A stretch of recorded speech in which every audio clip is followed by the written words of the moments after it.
Et puisqu'on parle de femmes jock, c'est l'heure de notre série du samedi. Moins c'est créole, moins ni courage. Tous les samedis, découvrez un nouvel épisode de l'aventure de Peggy Tell, créatrice martiniquaise, qui s'est lancée dans l'organisation d'un défilé de mode. Dans les épisodes précédents, elle avait choisi du tissu, mais mettre sur pied un pareil événement génère parfois des tensions entre les organisateurs. Ce soir, il s'agit de préparer les mannequins qui devront notamment défiler avec des tenues en cheveux. Hélène Éloi Blaisès, Déborah Lefebvre et Julien Mélien.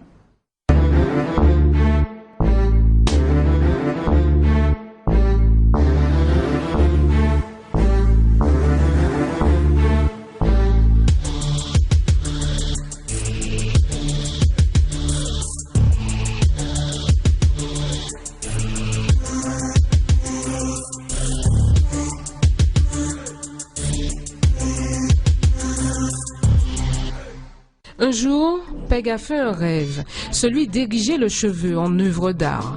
Elle a tellement l'habitude de manipuler cette matière que la plasticienne du cheveu décide de l'utiliser pour en faire des robes. Peg n'utilise pas les chutes des cheveux de ses clientes après la coupe, non. Elle achète des cheveux naturels pré-traités. Porter des cheveux autrement que sur la tête, c'est tout un art. L'idée, faire corps avec sa parure. C'est très agréable, il n'y a pas... Oui, c'est doux, je dirais pas... Ça se voit que c'est des cheveux en fait, on a juste coloré, ça se voit la texture, on le sent.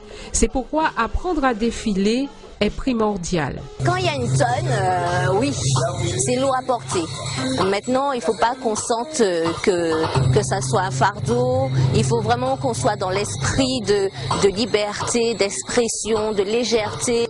Balancer les jambes, positionner les bras. Pour les apprentis mannequins, c'est tout un monde. C'est compliqué de pouvoir présenter le sujet, pouvoir présenter le sac, puisqu'il y a plusieurs postures, d'après ce que j'ai compris.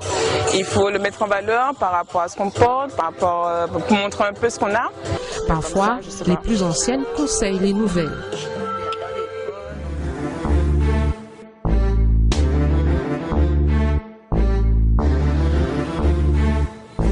Les filles répètent toujours les pas.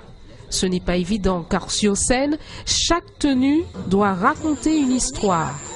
Et ce sont les filles qui les mettent en scène. Donc une fois que le vêtement, du moins le vêtement aussi coupé, Peggy veut qu'il bouge d'une certaine façon. Et les mannequins doivent bouger de la façon où justement le vêtement est placé. Donc si je tourne comme ceci, le vêtement faut qu'il soit en mouvement. Si je fais ça, le vêtement il bouge autour. Donc c'est ce que je leur apprends là à l'heure actuelle.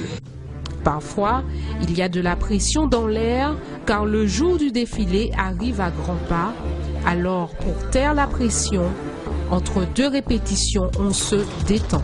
À moins de 2 semaines du show, peu à peu le spectacle prend forme, même s'il faut gérer les personnalités des uns et des autres. Avant de refermer ce jour